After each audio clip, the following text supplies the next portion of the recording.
No one has more state pride than New Mexicans. The vibrant culture, bold flavors, unique history, and dramatic landscapes under our Zia sun are like no other. And the people of New Mexico are a rare breed. As diverse as we are, together we breathe life and soul into this high desert land. A land that promises adventure. I'm Michael Newman, and as your host, I'll be taking you with me as I seek out the best the land of enchantment has to offer. New Mexico, it feels like home to me. It feels so true.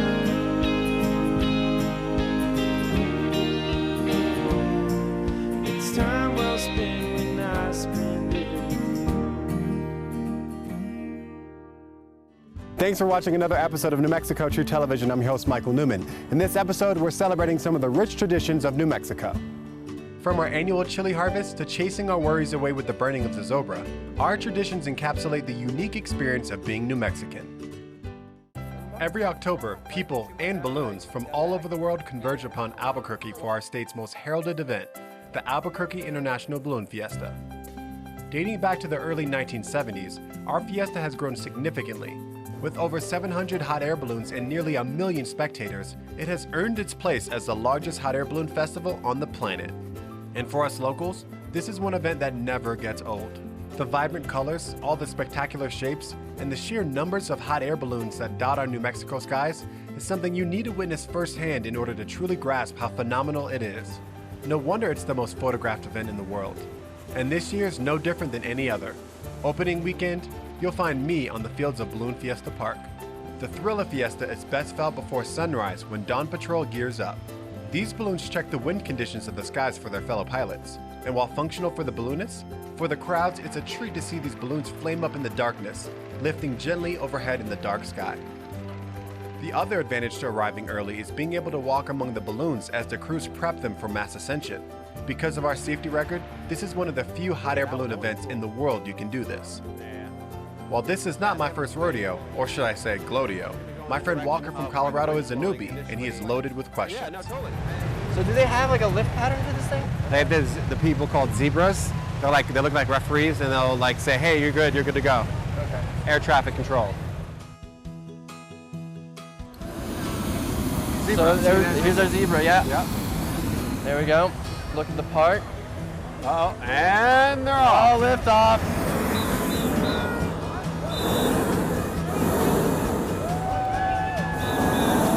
He made that look easy. He did. Did it like a champ. Let's see, and that's all it takes. So that little bit of inflation, then the box kind of takes you up. The Albuquerque box is what has helped make the Balloon Fiesta such a hit. Due to our cool morning temperatures and predictable wind patterns, the pilots are able to harness these winds so they can navigate them in a vertical box, typically moving south, then coming back north in the direction of the balloon park. And then the Zia is our state symbol, so that's quintessential New Mexico right there.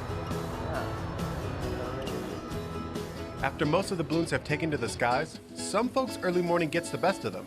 But for those that can rally, there's plenty of entertainment waiting for them. For Walker and me, our stomachs are talking loud and clear. We head to get some grub. It's not long after I've downed a boatload, pun intended, of chili, blue corn waffles, and dulce de leche before the Michael Jackson flash mob calls to me. The delirium of my early wake-up call has truly taken a hold of me, and I can't stop myself. Walker's clear embarrassment tells me that our day at Balloon Fiesta has officially reached its finale.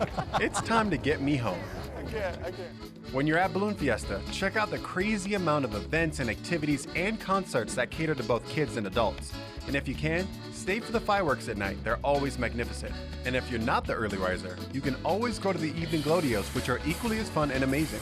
And here's an insider tip. To avoid traffic, use the shuttle services to Balloon Fiesta Park. Or better yet, ride your bike and take advantage of the free bike valet.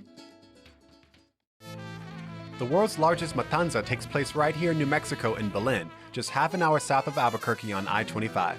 If you're not familiar with what a matanza is, well, Belen's matanza makes for a solid introduction. This tradition passed down by the Spanish vaqueros is a family and community gathering where a large pig is slaughtered, butchered, and prepared as a feast for all. And the tradition lives strong here in Belen. People from all over the world flock to this small town to see how New Mexicans can take pork to a whole other level. At this matanza, there are nearly 20 separate teams preparing a number of dishes for the masses.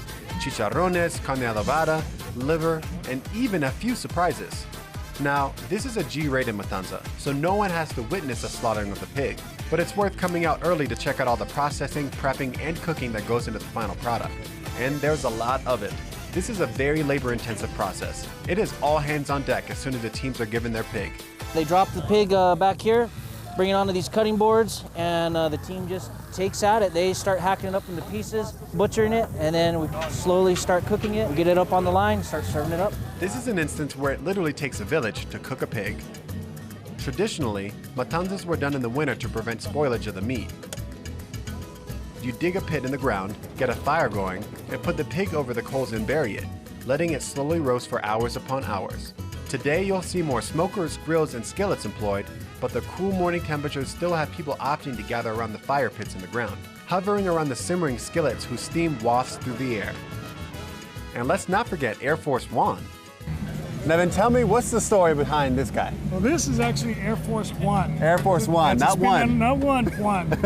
Basically took this old fuselage, she converted it, and turned it into ultimate and outdoor cooking. It's got 2 smokers on the back, it's got a 6-burner grill, 2 swing-out diskets. This thing puts out well over 200,000 BTUs of heat. That's crazy. Nothing brings people together like food, and this matanza is the epitome of a community coming together to work towards an ultimate objective: food to feed your face. That's some good red chile. There you go. Let the feasting commence. While the crowds get their fill, the judges have their work cut out for them in choosing the best of the public submissions of tortillas, bizcochitos, and red chili. But when you're hosting the world's largest matanza, it's not just about the food, it's about the entertainment. So once you've ingested all you can possibly handle, make your way over to the dance floor or see if you can steal a kiss from a pig. Believe me, the irony of befriending a cute little piglet at a matanza is not lost on me. But hey, it's New Mexico. Nothing should surprise you.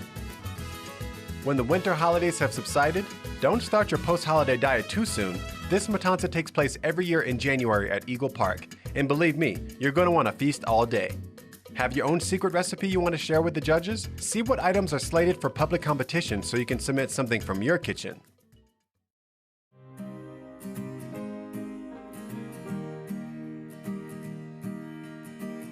In our first 2 seasons, we've taken you all over the land of enchantment, to places we felt you would want to see and experience.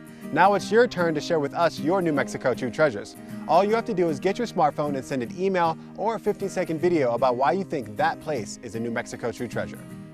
Who knows, we may even ask you to show us in person. Email your video to truetreasure@cliffdwellerdigital.com. Surprise and amaze us. We want to show our viewers your favorite spot and why you love New Mexico. Coming up, we take a torch to Old Man Gloom. Do you need a reason to hit the road? Find out about upcoming events around the state at newmexico.org. And now, from the pages of New Mexico Magazine. Zozobra, New Mexico's Old Man Gloom, and the climactic moment when he is burned to cinders each autumn, is a tradition all our own. Put on by the Kiwanis Club of Santa Fe, the Zozobra pageant kicks off the annual Fiestas de Santa Fe, and let me tell you, when you start a party by burning down a 50-foot effigy, you set a precedent. And while we revel in his fiery demise, I'm not sure how many of us know the backstory of Zozobra. Well, I'm about to find out, because this year I get to attend the burning with a lady who has a very special connection to this ominous giant, for it was her great-grandfather, Will Schuster, that created him. I'm meeting up with Kate Schuster at the New Mexico Museum of Art on the Plaza in Santa Fe before we head to the burning at Fort Marcy Park just north of the plaza on Bishop's Lodge Road. So Kate, we are here at the Museum of Art in Santa Fe, and where there's a lot of Will Schuster, his work, the prolific artist here in New Mexico, and you are his great-granddaughter, correct? That's right, I am. Oh, wow. So I'm standing amongst royalty here. Wow. A certain kind of Santa Fe royalty, perhaps. Totally. Yeah. But, well, I mean, everyone in New Mexico knows about his art, and it's, you know, he's the creator of Zozobra, one of the biggest, if not the biggest, celebration in New Mexico. So how did Zozobra have its emergence? He and his friends learned about a tradition among the Yaqui Indians where they would create a three-dimensional figure of Judas because he's worthy of being burned, and according to the Catholic tradition. And they would put him on a donkey and parade him around town, and then they would set him on fire. And my great-grandfather and his friends thought that this was pretty cool because who doesn't love to set things on fire, obviously. And they also really liked the symbolism of it, the idea that this figure who everybody could sort of agree that they hated could become a catalyst for a community to express its feelings and then come together around something. Right. The kind of catharsis. Exactly. They developed Zozobra based loosely on this idea. They invented the name Zozobra to mean old man gloom. Do you know why he wears a tuxedo? No.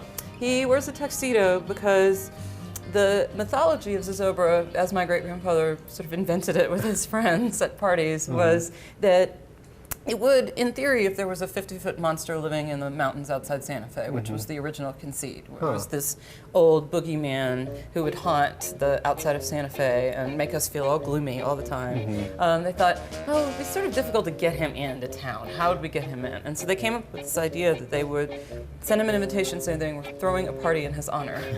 And the mayor would actually issue a proclamation saying, you know, dear Zozobra, please come out of the mountains. We want to have this party for you. And so the idea would be that he would get dressed up in his tuxedo and come into town, and then The Trojan horse. exactly, and then aha, we've captured you, and they would then of course burn him. Of course, yeah. At the time in Santa Fe, Fiesta was much as it is now, you know, a collection of parades and Catholic ritual, and I think the artists felt that they wanted something a little edgier to have their own celebration that was around Fiesta, and so Zozobra was not meant to be a critique of Fiesta so much as an alternative to Fiesta, more of a hipster, you know, as bohemian. artists would do it. Exactly. You know? And how do you think people relate to it now in this day and age? You know, what do you think the relevance is for Zozobra and so many people getting involved with it? Well, I think there's two things. There's obviously the spectacle of Zozobra. As I said earlier, everybody likes to set things on fire. And so this giant marionette being set on fire is pretty awesome. Right. But I think there's a deeper symbolism. I think that what continues to attract people to Zozobra is the idea of collective catharsis. And there's so many things that make people sad all year. I mean, if you look at the things that people stuff inside Zozobra, for example, 2 years ago, my mother passed away, and I put her death certificate in there because I thought, well, this is something that's made me sad. I'll put that in there. You see people putting divorce decrees.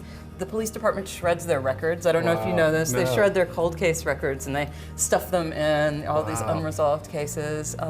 So it's a very personal, while it's a collective experience, it's a very personal experience, I think, for people who go to the burn. The act of writing down something that makes you sad and stuffing it in with everybody else's cares, and then watching as it burns and goes up in smoke. I think there's a symbolic value to that, so that people don't experience their gloom alone. They experience it together, and they experience the release together. So I think that's part of why it continues to really inspire people after all this time. Yeah. I don't know about you, but I'm definitely ready to burn some of my worries from this year. Let the healing begin. We arrive at the park early, but people have already started securing their spots under the looming figure of Zozobra. This year, my spot is going to be with the other VIPs, thanks to Kate. Once the sun drops in the sky, the festivities begin. Being part of Kate's posse, we start the ceremony with the Spanish conquistadors procession across the stage. It's a treat to be experiencing the event on this side, but just like every other person in attendance, we become spectators as the Gloomies gather around the base of the Wailing Beast. Led by the Queen of Gloom, these Santa Fe children dance around Zozobra to plead for his life. But we know better. His fate is sealed.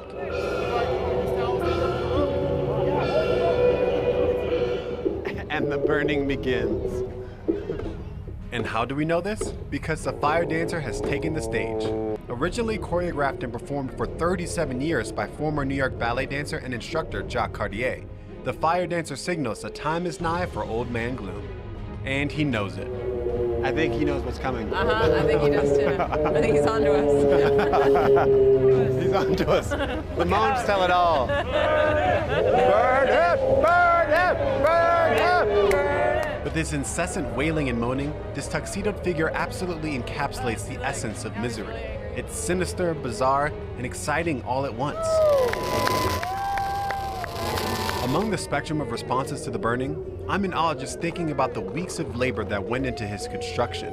More than 3,500 volunteer hours, not to mention the thousands upon thousands of paper bits comprising his innards. His mere existence is a testament to our cumulative devotion to Will Schuster's legend. All of this, just to burn him down. Our commitment to our traditions is unwavering.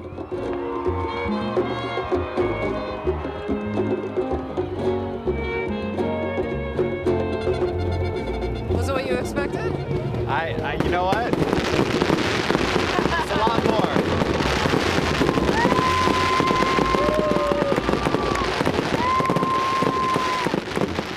what's left after you've torched a giant marionette of gloom to the ground? Well, you roast marshmallows over his ashes. I think it's safe to say we burned all our cares and woes tonight. Bye-bye, Zozobra, until we meet again next year. If you want to stuff your own worry into Zozobra, look for the gloom box located near the stage. And because the event goes pretty late, I would consider staying in Santa Fe overnight if you have a long drive home. But be sure to book your room well in advance. For more great stories like this from New Mexico Magazine, visit newmexico.org. Red or green. Stay tuned for the harvest every New Mexican waits for all year round. Do you take a lot of pictures on your New Mexico travels? Well, if you do, show us by hashtagging New Mexico True on Facebook, Twitter, and Instagram. One of the rich traditions our state gained from its Hispanic heritage is Dia de los Muertos, or Day of the Dead. While many cities and towns throughout our state host festivities on this special day, honoring those that we have lost, I'm celebrating by attending the Marigold Parade in Albuquerque's South Valley with my friend Daniel and his family.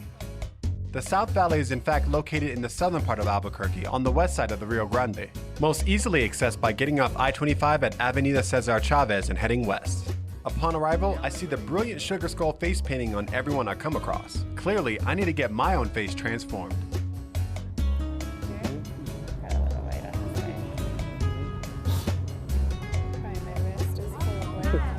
How do I look? No sooner have the cobwebs taken over my forehead when I spot Daniel. Got your face painted? What you think? I got a little something on this side. Looks great. Yeah, and the parade should be starting anytime pretty soon here. So I'm not a face painter. We do it more to be festive, so I try my best, but it definitely... Once a year you have your practice. Exactly. A part of the whole Dia de los Muertos thing, we have an ofrenda, which is an offering altar at home. So it's filled with candles and marigolds, which are flor de muerto, or the flower of the dead. Right. Incense, foods of our relatives. So we have pictures of our relatives. For instance, my mom, my dad, my grandfather, and other loved ones that we lost. And on top of the altar, we'll give them their ofrendas, their offerings, which are candy and beer and whiskey and Pepsis and anything that they enjoyed in life. Because on Dia de los Muertos, our families that have passed on come back to visit us. And that's the whole thing about the face that I was explaining to my son, is that we do this so that when they come, they feel welcomed and they don't realize that they're dead. They feel that they're alive with us, because Dia de los Muertos is a celebration of life, not death. Right. It's only a celebration of the people that are dead, of their lives. Right. It's not necessarily a Mexican celebration as per se, because it dates all the way back to the Aztecs, pre-Columbian times. They would spend a month honoring their dead. So they had El Mes de los Muertos. When the Spaniards colonized, they brought in the Catholic religion. Right. In a way to merge the two religions, they celebrated it on All Saints Days, which is today, 1st and 2nd of November.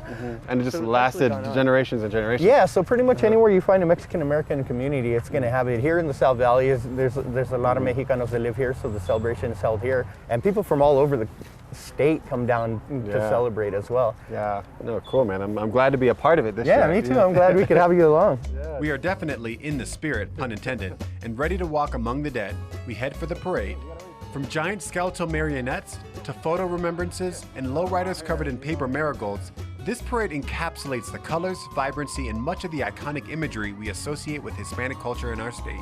But beyond its Latino roots, we have all come to adopt this day as our own.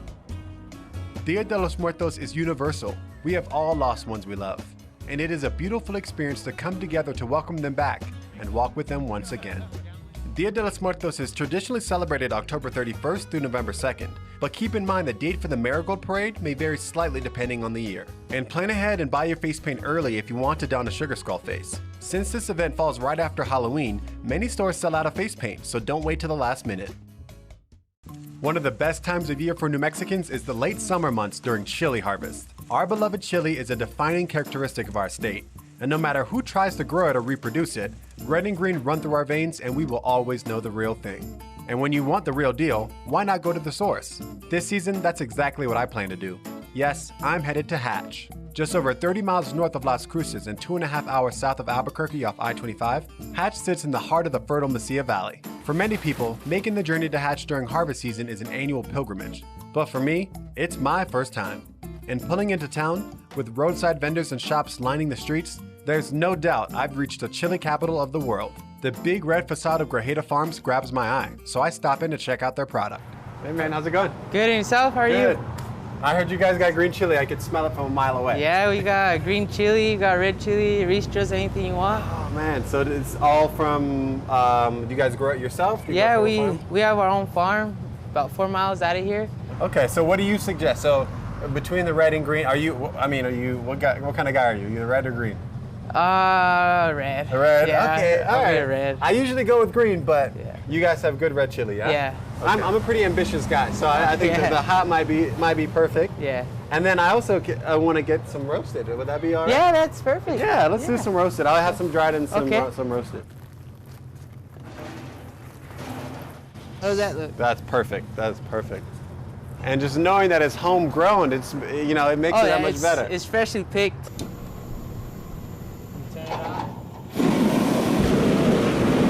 It's nothing like smelling the chilies and roasting. Yeah. So, and you can see it too. Yeah. I'm not the only one seduced by the smell of chili roasting. The familiar aroma of roasting chilies is one we await year-round, and truly is a scent that lets us know we're home. And the loud noise from the spinning roasters outside our local groceries means it's time to make room in the freezer for this year's harvest. But New Mexicans aren't the only ones who relish the bold flavors that come from these peppers. Our chili and the cuisine it inspires have put Hatch on the culinary map. And while chili fans across the world spend a pretty penny to have it shipped to their doorstep, we are lucky enough to have it here in our own backyard, where we can buy it in giant burlap sacks. Wow. I didn't expect it to be that intense. It's so it's like a blowtorch. Yeah, oh yeah. Oh man. Usually right here, when it gets to right here, you can just peel it pull 'em right. off? Yeah, just peel it off. Yep, I would say that's enough to get me started. So when you head down to Hatch, it might be a good idea to bring a cooler for stashing your roasted green chilies, since they only stay fresh for so long. And don't shortchange yourself. You'd be amazed how many of these chilies you can go through, with the red especially. They're already dried up and won't go bad, so do load up. Thanks for tuning in for another episode of New Mexico True Television. Events and gatherings celebrating our amazing culture can be found all year round in every pocket of the state. You don't have to look too far to find them. So with that being said, what are you doing next weekend?